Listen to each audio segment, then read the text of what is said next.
So Netflix recently added Vinland Saga to their library of anime at the time when I was supposed to release this video. But with season 2 currently airing, I feel like now is just a good time, if any, to cop on. So basically I tried to rewatch it in the dub because I initially watched it in the sub. So I was trying to, get a different experience or potentially a different perspective. Keyword of the day is tried. Askeladd's voice just wasn't it.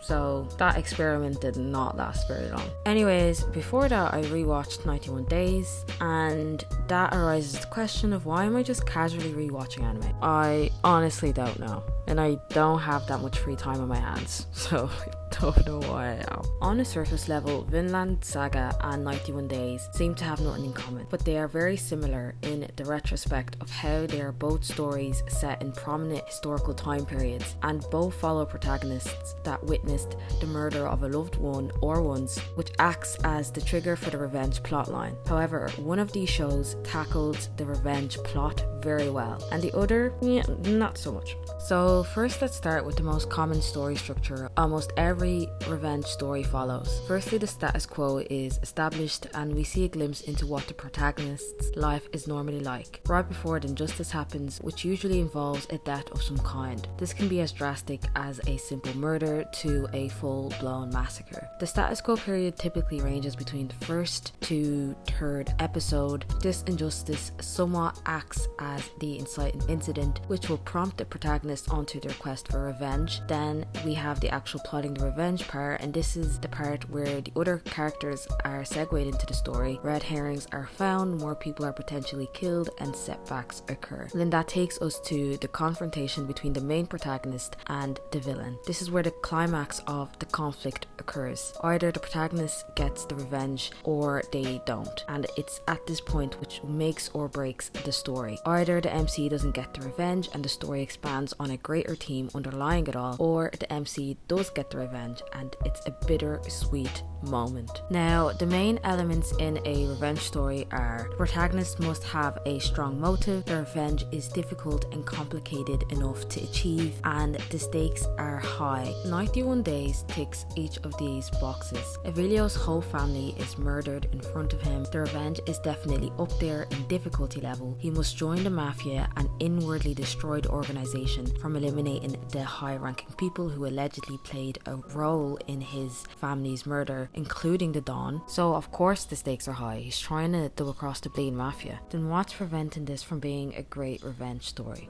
The characters and themes. These days, revenge stories are practically a cliche in itself. There are so many overhashed tropes associated with them, such as the it's personal or crusading widower. That's weird. Widower trope, which are one and the same, and this is where the MC needs to move on and go and see a therapist. Or how about the revenge is best served cold trope, where the MC wants to take his sweet time dishing out his payback, because apparently we're not getting any younger. Yeah, I'm still kinda like aging, so.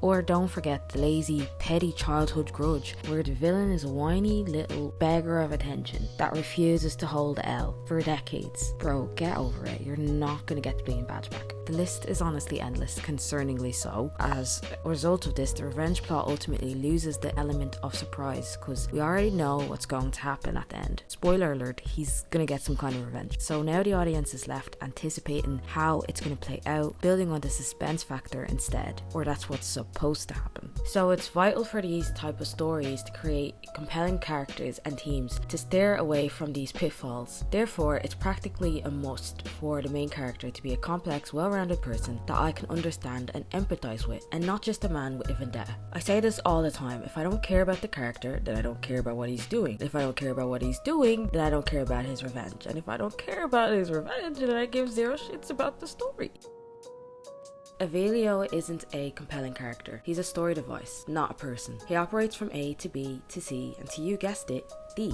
He never segues to J or gets too cocky and jumps the gun to S, or even gets a little too emotional and ends right back at B, which is BS because I refuse to believe that someone that does not have antisocial personality disorder can be so detached from his emotions 99% of the time, especially when it's something that's so emotionally taxing as witnessing the murder of his family. The story tries to play into this idea that he's a man that has lost it all and is willing to risk his life to avenge his family. But the fact of the matter is that revenge is an emotionally driven goal. If you were emotionally detached, you would not be setting out on a conquest to exact this very revenge because you wouldn't care. Period. So, how is Avilio on this emotionally driven and invested journey and is showing zero to none emotion? But no one wants to talk about that. On the other hand, Thorfinn from Vinland Saga is such a compelling character. Unlike Avilio, he's not a straight cut character. He's unpredictable and realistic, and that's because Thorfinn has a very well written internal conflict that is constantly explored throughout the series. Internal conflict is when a character experiences tension within themselves due to their desire clashing against their fear. The root of this internal conflict is the misbelief, which is in short a lie that the character believes as a way to pursue their desire but also evade their fear. Thorfinn's inner conflict follows this formula. His misbelief is simple. He subconsciously believes that he's the reason that his father died. Now rooted from this misbelief, his fear is disappointing his late father by not behaving like the true warrior he wanted him to be. He more or less gave his life to teach. A true warrior doesn't need a sword. No one has any enemies. There's no one who's okay to hurt. So his desire becomes clear. He still wants to get revenge on Askeladd by killing him and avenging his father, but Thorfinn believes that a duel is the way to do this, mimicking his father's actions when he challenged Askeladd to a duel. This way he can avenge his father and still avoid his fear, because through the fair nature of the duel, Thorfinn is technically still able to kill and or hurt Askeladd, but it's a mutual decision. It's reciprocated. Okay. It's reciprocated, which is fair, but he's kind of missing the point. Avilio doesn't have inner conflict. Yes, he has a desire. He wants to get revenge by killing all the people from the mafia that played a part in his family's murder. Now, this is where the lazy writing does the story in. Avilio is supposed to be a man that has lost it all, right? Therefore, he has no qualms or fears about risking everything to avenge his family. So, without the fear, what's clashing against the desire?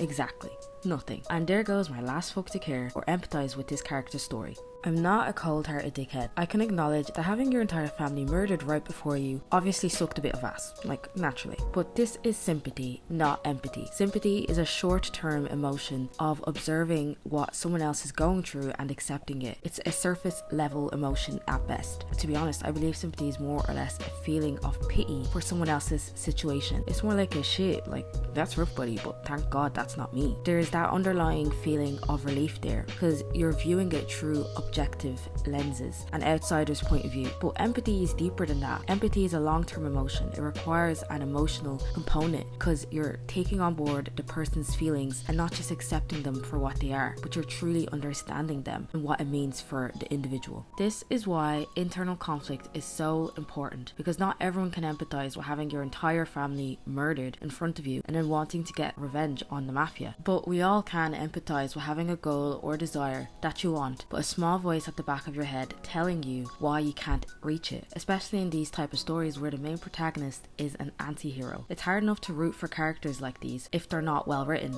Do something! I said it! I'm sorry, but I don't just want to watch a man go on an elaborate killing spree for shits and giggles.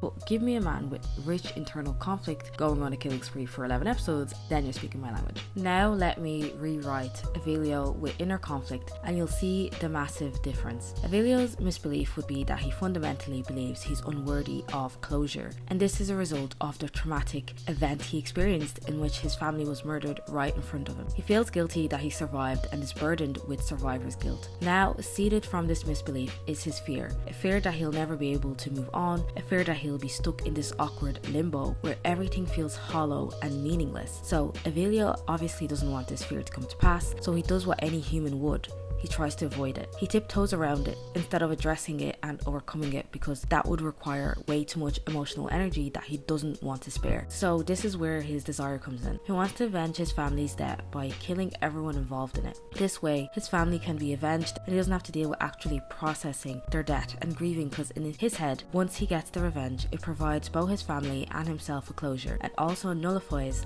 why did I say it like that? Nullifies the emotions that come with it. A 2-for-1 deal. Now we have reason behind his actions, as it's driven by his desire to steer clear of his fear that stemmed from his misbelief. And there we have it, some fleshed out inner conflict, but we need to see this throughout the story, through his action or inaction as well, to be honest. Writers need to stop using revenge as a means or a get out of jail free card to include action-packed scenes or an excuse for the protagonist to kill a bunch of people off without getting called the bad guy. I want to see them delve into the emotional aspect of the revenge. At its root, revenge is a form of grief. It's the manifestation of anger during one of the earliest stages of grief, but instead of the anger eventually evolving into something else, such as depression, the grieving process is stunted, steered towards a self-destructive path that causes you to fixate on the debt alongside those feelings of anger, hurt, and pain that come with it. In the end, it'll ultimately leave you stuck in this destructive cycle of no inner peace. Vinland Saga does this perfectly. In season 1, we the audience see Thorfinn so clouded by this drive for revenge that he basically accepts to be his father's killer's lapdog, killing other fathers for the man that killed his own father. Yeah, it's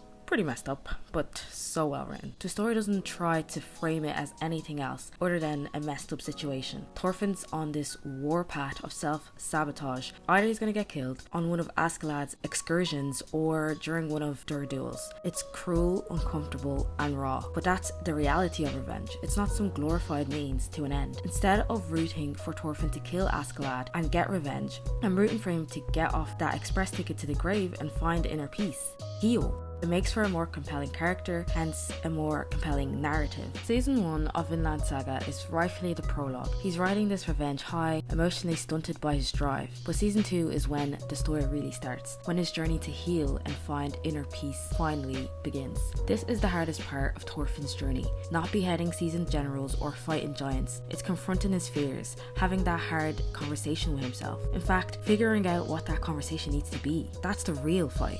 And Dar just gets it. He just gets it. So let's wrap this video up.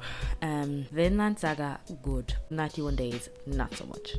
And that's it for this video. I hope you guys enjoyed this video, which was technically just a rant disguised as an opinion piece styled video situation. Here, it was just a rant with a little kick to it. With a little kick. Anyways, I really enjoyed making it, so let me know if you want to see these side-by-side comparisons where I glorify one thing and shit on the other. So, it's not just slander, but like slander in doses. Balance. We like balance here. Anyways guys, the usual, let's get a little discussion going on in the comments. Are we cynics? Are we not? Do we agree? Do we not? But before I end the video, I just wanted to draw attention to the fact that I got this video out in a few months from my last one. That's a record for me. It's a record. So I'm gonna give myself a little boola bus and a fat ass pat on the back. So yeah, I'll see you lot in my next video, and with that, I'm